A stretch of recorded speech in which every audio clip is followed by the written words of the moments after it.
Hello students, तो Unacademy आप सभी के लिए लेकर आए हैं micro class 11 for JEE Mains and advance 2022 और अनअकैडमी के टॉप एजुकेटर्स आपको टीच करने वाले हैं।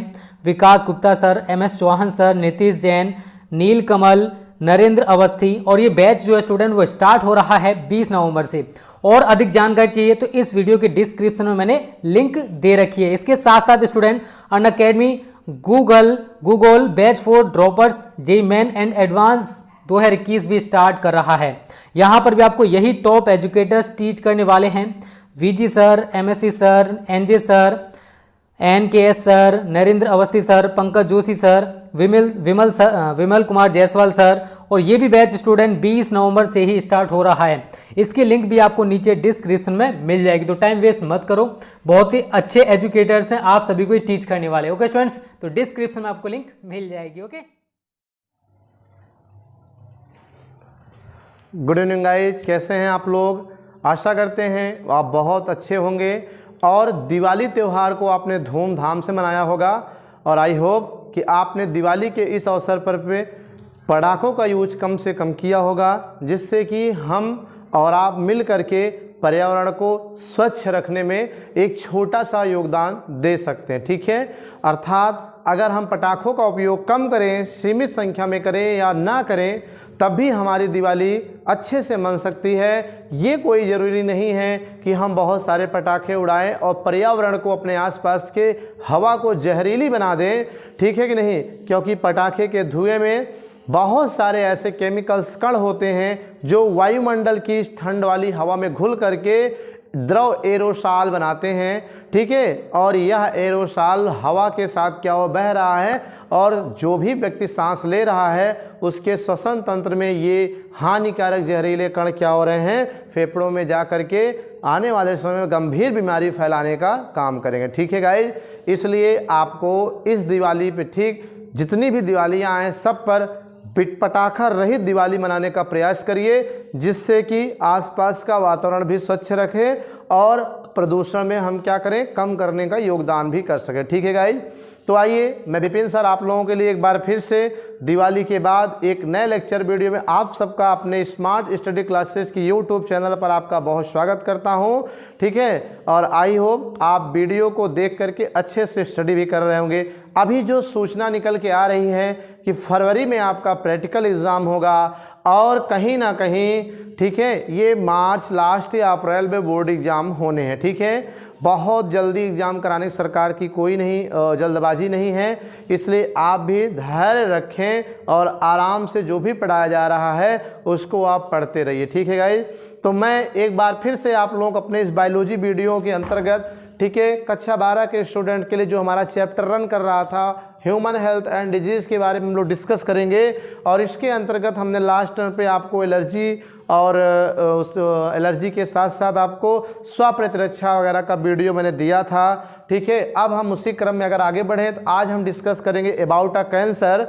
ठीक है, कि what do mean about cancer, ठीक है, causes of cancer, symptoms of cancer, types of cancer and इसका ट्रीटमेंट ऑफ कैंसर क्या है, इन सब फैक्ट पर हम लोग डिस्कस करेंगे आज। ठीक है गाइज, तो आइए देखते हैं कैंसर क्या होता है। सबसे पहली चीज़, ठीक है, मैं ऐसे ओरल रूप से आपसे बात करना चाहूँ। कैंसर का नाम तो सब लोगों ने सुना होगा, सुना है या नहीं सुना है? सुना है, कॉमन सी बात है, अक्सर हम लोग सुनते हैं।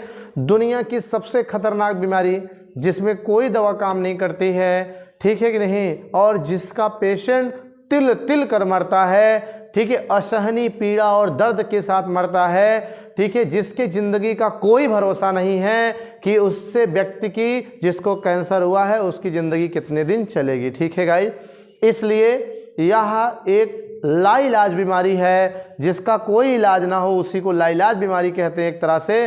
तो ये कैंसर का कोई इलाज नहीं है, लेकिन फिर भी कुछ ट्रीटमेंट किए जाते हैं जिनमें कुछ % पेशेंट को हेल्प होता है, लेकिन पूर्ण रूप से इसका हम कह दें कि इसका इलाज हमारे मुट्ठी में है, कंट्रोल है, दवाएं इसकी बना ली गई हैं, तो ये हम नहीं कह सकते हैं। ठीक है गाइस, तो इसलिए भगवान न करे किसी को कैंसर हो, लेकिन फिर भी ये होता कैसे है, ये है क्या, इसके लक्षण क्या हैं, इसके ट्रीटमेंट्स क्या होते हैं, कौन कौन से उपचार हैं, इन सब बातों पे आज हम डिस्कस करेंगे। ठीक है गाइज, तो यह आपके अकॉर्डिंग टू सिलेबस की हेडिंग है, इसलिए इस पे आप लोग वीडियो को ध्यान दीजिए। एक बार वीडियो को लाइक कर दीजिए और कमेंट भी कर दीजिए। चैनल को सब्सक्राइब नहीं किए तो सब्सक्राइब भी करिए आप लोग, ताकि आपको नए नए वीडियो को नोटिफिकेशन मिलता रहे। ठीक है गाइज, तो आइए देखते हैं कैंसर क्या है। ठीक है, तो जीवों में अनियमित वृद्धि करने वाली कोशिकाओं का समूह है। ठीक है, क्या है कि किसी जीवधारी में अनियमित वृद्धि, इर्रेगुलर क्या डेवलपमेंट जो होता है सेल का, ठीक है, कोशिकाओं की जो अनियमित वृद्धि करने वाली समूह होते हैं, बहुत सारी कोशिकाओं का एक समूह होता है जो कोशिकाओं के सामान्य व्यवहार या सामान्य क्रिया को उग्र कर देती है। ठीक है कि नहीं, उग्र कर देती है। तो ऐसे कोशिकाओं के समूह को हम क्या कहते हैं बेटा, कैंसर कहते हैं। और ऐसे कोशिकाओं के समूह को हम क्या कहते हैं, कैंसर कहते हैं। ठीक है, मतलब कैंसर क्या है, अनियमित वृद्धि करने वाली कोशिकाओं का एक समूह होता है जो क्या करता है, अन्य कोशिकाओं की जो सामान्य क्रिया होती है, ठीक है कि नहीं, वो भी क्या करती है, प्रभावित कर देती है। ठीक है कि नहीं, उग्र कर देती है। तो ऐसे कोशिकाओं के समूह को हम क्या कहते हैं, कैंसर कहते हैं। ठीक है, तो ये कैंसर की एज अ डिफिनीशन आप समझ लीजिए कि आपको डिफाइन की गई। ठीक है, लेकिन अगर एक लाइन में हम डिफिनीशन को समझना चाहें तो यहाँ पर मैंने नोट किया सिंपल अर्थात करके कि कोशिकाओं की अनियमित वृद्धि को ही कैंसर कहते हैं। That's important point for your cancer definition, कि कोशिकाओं की अनियमित वृद्धि को कैंसर कहते हैं, अर्थात इर्रेगुलर ग्रोथ ऑफ या इर्रेगुलर डेवलपमेंट ऑफ या irregular cell division of cells, that is called the cancer. ठीक है, कोशिकाएं अगर अनियमित रूप से वृद्धि करने लगती, विभाजन करने लगती हैं, तो इससे क्या होता है, कैंसर का निर्माण होता है। ठीक है कि नहीं, क्योंकि कोशिकाओं में जो कोशिका विभाजन होता है वो एक अनुशासित ढंग से कोशिकाएं विभाजन करके कोशिकाओं की संख्या वृद्धि करती हैं। लेकिन जब कभी कोशिकाओं के जीन में किसी कारणवश क्या होता है, उत्परिवर्तन हो जाता है, तो ऐसी कोशिकाएं अनियंत्रित तरीके से क्या करती हैं, कोशिका विभाजन कर करके कोशिकाओं का एक झुंड, एक समूह बना लेती हैं, एक गांठ बना लेती हैं ट्यूमर जैसा, जिसे हम क्या कहते हैं, कैंसर कहते हैं गाइस। ठीक है कि नहीं, तो वही मैंने लिखा हुआ डिफिनेशन में कि कोशिकाओं की अनियमित वृद्धि को कैंसर कहते हैं। ठीक है, आई होप आप कैंसर को समझ गए होंगे। अब देखते हैं कि होता कैसे है। तो मैंने आपको बताया कैंसर प्रायः कोशिका के जो जीन हैं, ठीक है, उनमें उत्परिवर्तन हो जाता है, जिसकी वजह से क्या होता है कि कोशिकाएं अनियमित वृद्धि करने लगती हैं। तो ऐसे जीन्स को हम ओन्कोजीन्स कहते हैं। कैसे जीन्स को, कि जो जीन उत्परिवर्तित होकर अनियमित वृद्धि करने का कार्य करता है, जिससे कैंसर बनता है, या सीधा सीधा कह लो कि कैंसर उत्पन्न करने वाले जीन को क्या कहते हैं बेटा, कैंसर ओन्कोजीन्स कहते हैं। ठीक है, एक नंबर है, कहीं भी पूछ ले कि कैंसर उत्पन्न करने वाले जीन को क्या कहते हैं, ओन्कोजीन्स कहते हैं। ये मैंने लिखा है, कैंसर उत्पन्न करने वाले जीन को ओन्कोजीन्स कहते हैं। ठीक है, तो ये बातें आपको समझ में आ गई। दो फैक्ट क्लियर हो गया कि कैंसर क्या है, कोशिकाओं की अनियमित वृद्धि को कैंसर कहते हैं, दैट सिंपल। ठीक है, और ऐसी कोशिकाएं जो अनियमित वृद्धि की हैं, इनका व्यवहार और इनकी क्रिया क्या होती है, असामान्य तरीके से होती है, अन्य कोशिकाओं की अपेक्षा अब नॉर्मल होती है। ठीक है कि नहीं, तो ये डेफिनेशन हो गया। और दूसरा पॉइंट क्या क्लियर हुआ कि कोशिका में अनियमित वृद्धि करके कैंसर बनाने वाले जीन्स को क्या कहते हैं, ओन्कोजीन्स कहते हैं। ये बात भी आपकी क्या हो गई, क्लियर हो गई। हो सकता मे भी पॉसिबल कि बोर्ड एग्जाम में 1 नंबर का पूछ ले। ठीक है कि नहीं, तो अब हम बात करते हैं काजेज ऑफ कैंसर, अर्थात कैंसर के क्या कारण हैं। What are fact, what are causes of the cancer, cancer के कारण क्या होते हैं। तो अगर आपको बताएं हम, तो कैंसर में भी अलग अलग टाइप के कैंसर होते हैं, तो उनको अलग अलग प्रकार के पदार्थ भी क्या करते हैं, बनाने का कार्य करते हैं। मतलब there are so many causes of cancer, cancer के कई कारण हो सकते हैं। ठीक है गाइस, निश्चित नहीं है लेकिन कई कारण, क्या कि कैंसर के कारण को कैंसर जन्य भी कहा जाता है। पेपर में 1 नंबर का अगर आए कैंसर जन्य क्या है, तो रटना नहीं है बेटा, कैंसर जन्य माने जन्म देने वाला, कैंसर उत्पन्न करने वाले को ही हम कैंसर जन्य कहते हैं या कैंसर का कारण कहते हैं। क्या कारण है, इसके निम्नलिखित कारण होते हैं। ठीक है, बहुत सारे कारण हैं, यहाँ नीचे मैंने कुछ कारणों का ठीक है उल्लेख किया है। नंबर 1 है विभिन्न प्रकार की विकिरण, दैट्स इंपॉर्टेंट पॉइंट, कि जो डिफरेंट टाइप की रेडिएशंस होती है ना, वो भी क्या करती हैं, कैंसर उत्पन्न करने का काम करती हैं। कैसे उत्पन्न करती हैं, तो मैंने आपको भी बताया कि जब आपकी कोशिका का जो जीन है, जो कोशिका की समस्त प्रक्रिया को कंट्रोल किया हुआ है, उसमें जब किसी कारण परिवर्तन हो जाता है, वह जीन डिस्टर्ब हो जाता है, तब वो अनियमित तरीके से कोशिकाओं को वृद्धि करके कैंसर बनाने का कार्य करता है। तो जैसे ये विकिरण है, जैसे अल्फा बीटा गामा विकिरण, यूवी किरण, यूवी का मतलब सनलाइट, अल्ट्रावायलेट पराबैंगनी विकिरण जो होती है, जो सूर्य से में मिलती है, और जो एक्सरे किरण होती है, ठीक है कि नहीं, ये सब विकिरण क्या करती हैं, जब आपकी कोशिकाओं पर पड़ती हैं तो इनके विकिरण के प्रभाव से कभी कभी क्या होता है कि आपके कोशिका का जीन उत्परिवर्तित हो जाता है, और उत्परिवर्तित होकर अनियमित तरीके से वृद्धि करके कैंसर बनाता है, और खुद सामान्य जीन से कन्वर्ट हो जाता है किसमें, अब नॉर्मल अर्थात ओन्कोजीन्स में। ठीक है, इसलिए अगर हम विकिरण से बचे रहें, ठीक है, अल्फा बीटा गामा यूवी किरणें, एक्स किरणें, इन सब किरणों के संपर्क में सीधे सीधे ना आए, ठीक है, तो हमें कैंसर होने की चांसेस कम से कम होंगे। वो होता है ना, गर्मियों में क्या होता है, सनलाइट क्या होती है, बहुत तेज होती है, अल्ट्रावायलेट किरणों का तीव्रता इतनी ज़्यादा होती है कि अगर हम त्वचा बिना कपड़े पहने अगर त्वचा के संपर्क में आ जाएं, खासकर गोरे लोगों में, तो उस विकिरण के प्रभाव से हो सकता है कि आपकी कोशिका के जीन्स हैं वो क्या हो जाए, उत्परिवर्तित हो जाएं, और उत्परिवर्तित होकर कोशिकाओं की अनियमित वृद्धि करके कैंसर बनाने का काम करेंगी।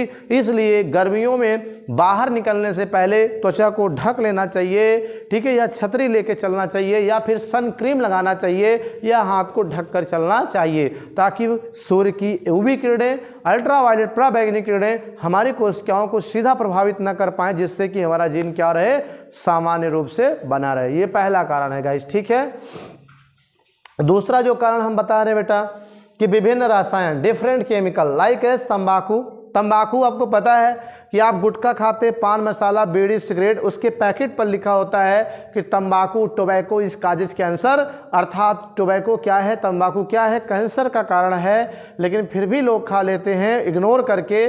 तो ये बहुत गलत बात है गाइज, आप लोग तो बिल्कुल मत खाइएगा। आप लोग इतने प्यारे अच्छे बच्चे हैं कि आई होप कि आप कभी भविष्य में इनका यूज नहीं करेंगे, क्योंकि आपको तो पता है कैंसर कितना खतरनाक है, कोई इलाज नहीं है। इसलिए बेहतर होगा कि आप इन सब चीज़ों से दूर रहें। ठीक है, तो बोलो तंबाकू का सेवन करोगे, नहीं करेंगे। ठीक है, और इसके अलावा भी कुछ ऐसी चीज़ें जैसे मार्केट में बनी बनाई कोई भी चटनी आ रही है, बना बनाया अचार आ रहा है, बना बनाया और भी कुछ ऐसे केमिकल्स आ रहे हैं, ठीक है, जिनको हम खाते पीते हैं, तो वो कुछ खास प्रकार की दवाइयाँ, इनको अगर आप ले रहे हो, कहीं ना कहीं ये केमिकल्स भी जाके बॉडी में जीन को डिस्टर्ब करके उससे उनको जीन्स बदलकर कैंसर बनाने का कार्य कर सकते हैं। इसलिए आप इनसे भी दूर रहिए। ठीक है कि नहीं, ये हो गया। फिर बात करते हैं कुछ वृद्धि कारक जैसे हार्मोन्स। ठीक है, आपकी खुद की बॉडी में कुछ ऐसे नेचुरल पदार्थ हैं जो कोशिकाओं की वृद्धि, आपकी लंबाई की वृद्धि, आपके डेवलपमेंट विकास का कार्य करते हैं, लेकिन कभी कभी इनकी मात्रा भी क्या होती है, लिमिट से ज़्यादा प्रोड्यूस होने लगती है बॉडी में, जिससे कैंसर होने का कारण हो सकता है। तो इसलिए एक कारण ये भी है हार्मोन्स भी। ठीक है, जैसे महिलाओं में एस्ट्रोजन हार्मोन्स जो होता है, ठीक है, महिलाओं में क्या होता है, एस्ट्रोजन हार्मोन्स की अधिकता जब हो जाती है, अधिक मात्रा में श्रावण होती है, तो ये क्या करता है, ब्रेस्ट कैंसर उत्पन्न करता है। ठीक है, कौन सा कैंसर, ब्रेस्ट कैंसर उत्पन्न करने का कार्य करता है। ठीक है, तो इसलिए अगर एस्ट्रोजन की मात्रा बढ़ी तो ब्रेस्ट कैंसर होने के चांसेस भी महिलाओं में बढ़ जाते हैं, जो कि एक गांठ के रूप में शुरुआत हो सकती है, और आगे चल करके अगर सावधानी और समय से ट्रीटमेंट ना हुआ बेटा तो स्तन को भी काट के निकालना पड़ता है। ठीक है, फिर वायरस एक कारण ये भी है, ठीक है, कि कुछ कैंसर में जैसे गला कैंसर होता है, तो इसमें भी क्या है, वायरस द्वारा भी ये कैंसर हो सकता है। ठीक है, क्योंकि एक वायरस है जिसका नाम हम आपको बता रहे हैं ओनको वायरस, खासकर ओनको प्रजाति का एक वायरस है। ठीक है, ये ओनको वायरस क्या होता है, अगर आपके मुंह में, गले में जाता है तो ये वहाँ पर जा कर के कैंसर उत्पन्न करने का कार्य करता है। ठीक है कि नहीं, तो ऐसी स्थिति में, ठीक है, ये वायरस से ही बचना चाहिए। जैसे एक एग्जाम्पल हम आपको अगर देना चाहें बेटा, तो पैपिलोमा नामक एक वायरस होता है। कौन सा वायरस होता है, पैपिलोमा वायरस, यहाँ हम लिख रहे हैं पैपिलोमा वायरस। ठीक है, पैपिलोमा वायरस जो होता है ये खासकर जननांगों में पाया जाता है। कहाँ पाया जाता है? जननांगों में पाया जाता है। और कभी कभी क्या होता है, लोग ओरल रिप्रोडक्शन या ओरल सेक्स करते समय, ठीक है, ये वायरस जननांगों से माउथ के गले में जाके यहीं पे क्या होता है, अपना स्थान बना लेता है, चिपक जाता है और यहीं पे अपना स्थान बना करके कोशिकाओं के जीन्स को क्या कर देता है, उत्परिवर्तित कर देता है, जिससे वो जीन्स क्या है, उनको जीन्स में कन्वर्ट हो जाते हैं और उनको जीन्स में कन्वर्ट होकर गले के कैंसर उत्पन्न करते हैं, अर्थात कैंसर का कारण बनते हैं। ठीक है, इसलिए तो आप इस पर भी क्या करें, कंट्रोल रखें, सावधानी बरतें। ठीक है, कि किसी भी प्रकार से ओरल रूप से ये काम ना किया जाए, जिससे कि जननांगों में खतरनाक वायरस, पैपिलोमा जैसे वायरस हमारी बॉडी में जाके हमें कैंसर ना फैलाने पाए। ठीक है गाइज, तो जो प्रकृति ने तरीके बताए हैं उसी तरीके से जिए, उसी तरीके से किसी भी काम को किया जाए तो काफ़ी हद तक हम स्वस्थ रूप से जीवन जी सकते हैं। ठीक है गाइज, तो ये रहा बेटा कैंसर का कारण और ये रहा कैंसर। अब हम टाइप्स ऑफ कैंसर चर्चा करेंगे और इसके कैंसर के इलाज क्या हैं, कैसे how to treatment the cancer, हम इन सब पे चर्चा करेंगे। तब तक आप इसे नोट करें, फिर हम लोग मिलते हैं अभी आगे। ठीक है, नोट करिए सभी लोग। तो गाइस नोट कर लिया होगा बेटा आप लोगों ने।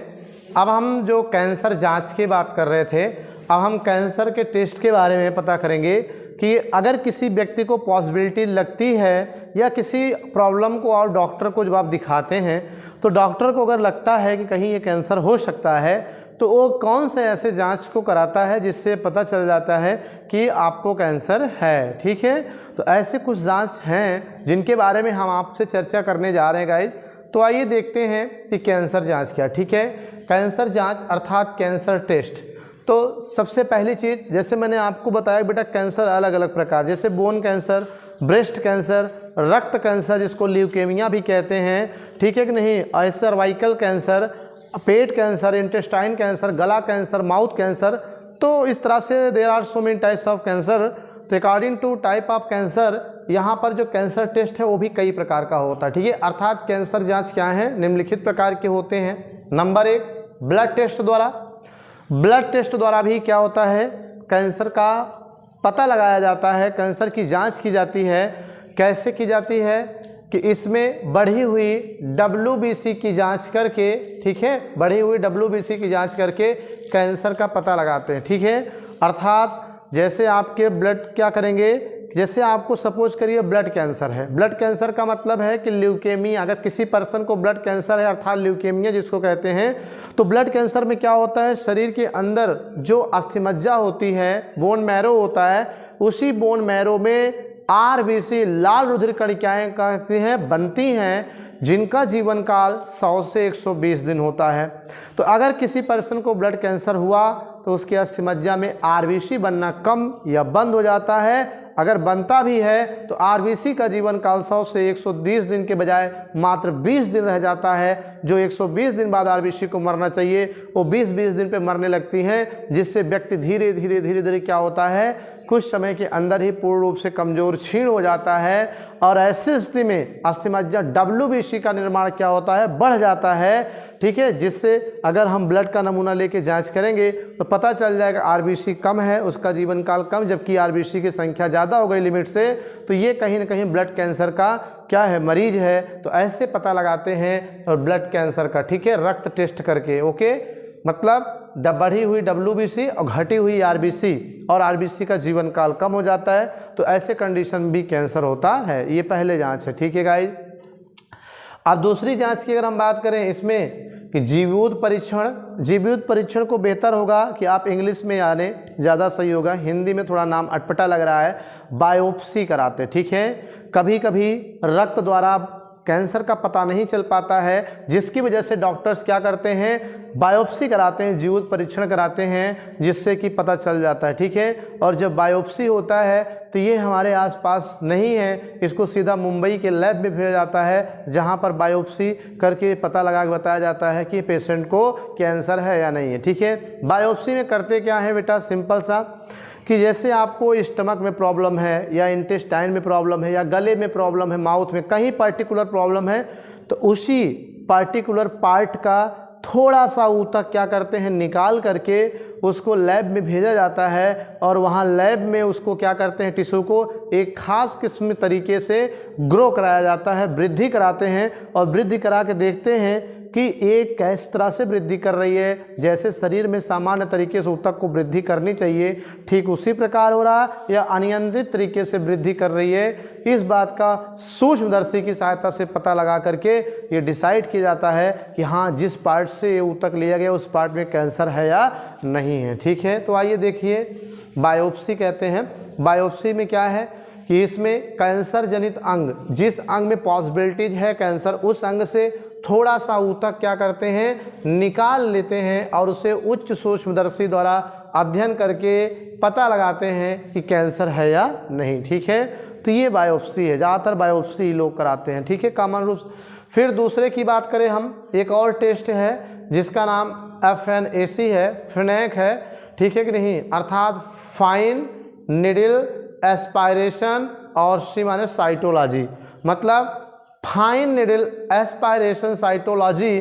इसमें क्या करते हैं, इस विधि का प्रयोग किस टाइप के कैंसर में किया जाता है ये भी आपको पता होना चाहिए कि जो महिलाओं में ज़्यादातर ब्रेस्ट कैंसर होता है, ठीक है, जिसमें एक गांठ जैसी बनती है संरचना, ठीक है, जो बाद में बड़ी होकर के फैलकर पूरे स्तन में कैंसर का रूप धारण कर लेती है, जिसकी वजह से स्तन को काट के हटाना पड़ जाता है। ऐसे कंडीशन में क्या करते हैं, उसको पता लगाने के लिए एक विशेष प्रकार की निडिल होती है, सुई होती है, ठीक है, जिसको स्तन पुटी में क्या करते हैं, इंजेक्ट करते हैं। स्तन पुटी का मतलब गांठ से है, ट्यूमर से है, उसमें क्या करते हैं, सुई को इंजेक्ट करते हैं, इंजेक्ट करके उससे लिक्विड निकालते हैं, उसका द्रव निकाल करके उसमें कैंसर कोशिका की जांच की जाती है। ठीक है, अगर वो कैंसर है, कैंसर की शुरुआत है, तो उसमें क्या उस द्रव में कैंसर कोशिकाएं जरूर होंगी। इससे डिसाइड कर लिया जाता है कि हाँ आपको कैंसर है। ठीक है, ये हो गया। और जो चौथा है, लास्ट है बेटा, एक्सरे, CT स्कैन, MRI। ठीक है, एक्सरे तो जानते हो, कॉमन रूप से पता ही होगा। CT स्कैन का मतलब बेटा कंप्यूटेड टोमोग्राफी, इसका उपयोग भी कैंसर का पता लगाने में किया जाता है। और एक होता है MRI। ठीक है, MRI भी जांच क्या की जाती है, कैंसर को पता लगाने के लिए की जाती है।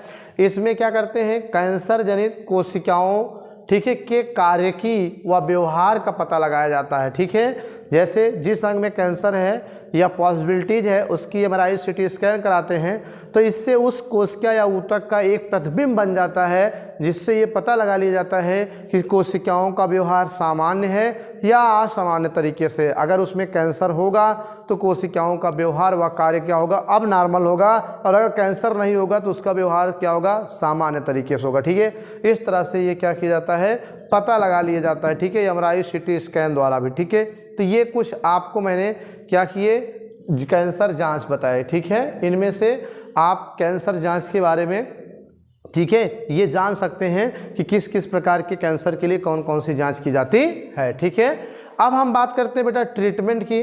क्या ट्रीटमेंट है कैंसर का। मैंने पहले ही बताया कि कैंसर का कोई विशेष उपचार नहीं है, लेकिन फिर भी कुछ प्रक्रियाओं में, ठीक है, कुछ ऐसे व्यवस्थाएं हैं जो कीमोथेरेपी, रेडियोथेरेपी के माध्यम से कैंसर को दूर करने में सफलता प्राप्त की गई। लेकिन यह अभी पूर्ण रूप से सबके ऊपर, सभी प्रकार के कैंसरों में प्रभावी नहीं है। ठीक है, लेकिन एक बात जरूर है, अगर फर्स्ट स्टेज में, ठीक है, फर्स्ट स्टेज का मतलब स्टार्टिंग में अगर कैंसर का पता लग जाए तो उसका इलाज 101% संभव है। लेकिन 90%, 80% केसों में कैंसर को प्रारंभ में पता ही नहीं कर पाते हैं डॉक्टर या कोई मरीज, इसलिए उसमें क्या होती है, देरी हो जाती है और cancer second step, third step को क्रॉस कर जाता है। एट लास्ट जहां से फिर से रिकवर होना या फिर से कैंसर का ठीक होना संभव 99% कम होता है। ठीक है, तो इसलिए, ठीक है कि नहीं, कैंसर के ट्रीटमेंट के लिए स्टार्टिंग में ही प्रयास करना चाहिए। ठीक है, आइए देखते हैं कौन कौन से कैंसर के ट्रीटमेंट हैं। फर्स्ट ऑफ ऑल पहला है बेटा शल्य चिकित्सा, अर्थात थेरेपी जिसको कहते हैं, चीड़-फाड़ द्वारा। इसके द्वारा किस प्रकार के कैंसर का प्रयोग या किस प्रकार के कैंसर को ठीक किया जाता है ये भी ध्यान दिए। ठीक है, इसमें कैंसरग्रस्त जो ऊतक या गांठ होती है ना, उसको काट करके क्या करते हैं, निकाल दिया जाता है। ठीक है, जैसे ब्रेस्ट में किसी महिला को कैंसर है छोटा सा गांठ रूप में, तो उसको ऑपरेशन करके काट पीट चीर फाड़ थेरेपी करके शल्य चिकित्सा द्वारा उसे बाहर निकाल देते हैं, उतने भाग या उतने ऊतक को, जिससे कि आसपास के भागों में फैलने नहीं पाता है। ठीक है, ये आपका पहला हो गया। दूसरा है बेटा विकिरण चिकित्सा, रेडियोथेरेपी द्वारा। ये बहुत ठीक है इम्पॉर्टेंट ट्रीटमेंट है कैंसर का। आपने सुना होगा रेडियोथेरेपी। थेरेपी माने होता है उपचार, रेडियो माने रेडिएशन द्वारा। इसमें क्या करते हैं कि जिस ऊतक में, मान लीजिए सपोज करिए कि ये किसी अंग के ऊतक या कोशिकाएं हैं, ठीक है, ये ऐसी हैं। अब इसमें मान लीजिए इनमें कैंसर हो गया, इस बीच वाली कोशिका या ऊतक में मान लीजिए कैंसर हो गया, तो अब एक विशेष प्रकार के रेडिएशन को क्या करेंगे, एक विशेष तरीके से ठीक इसी पर निशाना लगा कर डालेंगे, जिससे ये ऊतक या ये कोशिका क्या होगी, नष्ट हो जाती है और आसपास की कोशिकाओं का भी ख्याल रखा जाता है, उस पर ना पड़ने पाए। ठीक है, तो इस तरह से ये कैंसर ठीक होता है। ठीक है, तो विकिरण में क्या करते हैं, इसमें कैंसर जनित ऊतक को, जिसमें कैंसर हुआ है, विशिष्ट तरीके से रेडिएशन अर्थात विकिरण डाल करके उसे नष्ट कर दिया जाता है, जिससे कि कैंसर ऊतक या कैंसर कोशिकाएं खत्म हो जाती हैं और कैंसर ठीक हो जाता है। ठीक है, हालांकि यह उपचार भी सब पर प्रभावी नहीं है, लेकिन काफ़ी हद तक ये क्या है, कुछ रोगियों को लाभ जरूर पहुंचाया। ठीक है, फिर आता है एट लास्ट बेटा अंतिम में रासायन चिकित्सा क्या होता है, कीमोथेरेपी क्या होती है, इसे हम जानते हैं। कीमो मीन्स होता है केमिकल, थेरेपी माने उपचार। इस विधि में रेडिएशन का प्रयोग नहीं करते हैं, बल्कि एक विशिष्ट प्रकार के जहरीले रासायनिक पदार्थ को क्या करते हैं, उस ऊतक पर पहुंचाने का कार्य करते हैं, कोशिकाओं पर जहां कैंसर हुआ है। जिस दवा के प्रभाव से कैंसर कोशिकाएं या ऊतक नष्ट हो जाती हैं, जिससे कि कैंसर ठीक होने के चांसेस 99% होते हैं। ठीक है, तो इस विधि में क्या करते हैं कीमोथेरेपी में बेटा, ठीक है कि नहीं, इसमें एंटी कैंसर ड्रग्स यानी ऐसी औषधियाँ जो कैंसर को रोकने या खत्म करने का काम करते हैं, ऐसे ड्रग्स का प्रयोग करके उस ऊतक या कोशिका के डीएनए निर्माण को क्या कर दिया जाता है, रोक दिया जाता है, जिससे उनको जीन्स बनना बंद हो जाता है और कैंसर ठीक हो जाता है। ठीक है, ये दो इम्पॉर्टेंट हैं, कीमोथेरेपी और रेडियोथेरेपी। ठीक है, यही इतना याद रखना। रासायन चिकित्सा, चिकित्सा माने उपचार, रासायन मतलब केमिकल द्वारा। इस विधि में एक विशेष प्रकार का एंटी कैंसर ड्रग्स यूज करके कैंसर कोशिकाओं को नष्ट किया जाता है। और ये जो दूसरा विकिरण थेरेपी है, इसमें भी याद करना, चिकित्सा मीन्स क्या होता है, उपचार करना, विकिरण माने रेडिएशन द्वारा। इसमें भी एक खास किस्म के रेडिएशन को खास तरीके से उसी ऊतक पर निशाना लगा के डालते हैं जिसमें कैंसर है, जिसके रेडिएशन प्रभाव से ऊतक नष्ट हो जाता है और कैंसर ठीक हो जाता है। ठीक है, समझ में आई बात नहीं। और एक चीज़, ये जो रेडिएशन, रेडियोथेरेपी और कीमोथेरेपी है, इसकी बहुत सारे क्या हैं, दुष्प्रभाव भी हैं। जैसे बाल का झड़ना, जब किसी व्यक्ति को रेडियोथेरेपी या कीमोथेरेपी देते हैं तो उसके बाल धीरे धीरे झड़ जाते हैं और त्वचा शुष्क हो जाती है, बूढ़े जैसे नज़र आने लगते हैं। हालांकि एक बार कैंसर ठीक हो जाने के बाद 2, 4, 6 महीने, 1 साल बाद फिर से क्या होता है, बाल वगैरह उगाते हैं। ठीक है, लेकिन ये इसका दुष्प्रभाव होता है। ठीक है, क्योंकि ये इतना घातक, इतना जटिल होता है कि हर व्यक्ति को कीमोथेरेपी कराना संभव नहीं होता, सबके पास की बात नहीं होती है। ठीक है, जैसे आपने देखा कि क्रिकेटर युवराज सिंह को भी कैंसर हुआ था, उन्होंने भी अपना ट्रीटमेंट बाहर जाके विदेश में कराया, बाद में उनके बाल वगैरह झड़ गए, हालांकि वो ठीक हो गए। ठीक है, इरफान खान को कैंसर हुआ बेटा, वो नहीं बचे, वो मर गए। ठीक है, ऐसे ही ऋषि कपूर को हुआ, वो भी मर गए लॉकडाउन में। तो ऐसे बहुत सारे लोग हैं जो पर डे कहीं ना कहीं 100, 200, 400 लोग कैंसर से मर रहे हैं। कोई गला कैंसर, कोई माउथ कैंसर, कोई पेट कैंसर, कोई किसी न किसी प्रकार के कैंसर से सब लोग क्या हो रहे हैं, धीरे धीरे कहीं ना कहीं पर डे 100-200 लोग मर रहे हैं। ठीक है, तो हम कह सकते हैं कैंसर एक डेंजरस रोग है, लाइलाज बीमारी है। इसलिए अपने आप को सुरक्षित तरीके से रखिए, तंबाकू का सेवन मत करिए, असुरक्षित तरीके से संबंध या जो मैंने आपको बताया था पेपिलोमा वायरस के बारे में कि ये पेपिलोमा वायरस जननांगों के माध्यम से हमारे मुंह पहुंचता है, तो ऐसी क्रियाएं ना करें जिनसे, और रेडिएशन से बचें, बाहर निकले सन क्रीम लगाकर या त्वचा को ढक करके, तो कहीं ना कहीं ये कैंसर 99% हमारे अंदर नहीं होगा अगर हम इन सबसे बचे रहेंगे तो। ठीक है गाइस, तो आज के इस वीडियो में इतना ही, मिलते हैं नेक्स्ट वीडियो में। वीडियो कैसी लगी, वीडियो को लाइक, कमेंट और चैनल को सब्सक्राइब जरूर करिए। ठीक है, आप इसे नोट करें। फिर मिलते हैं नेक्स्ट वीडियो में, तब तक के लिए धन्यवाद guys. Thank you for watching this video guys, thank you.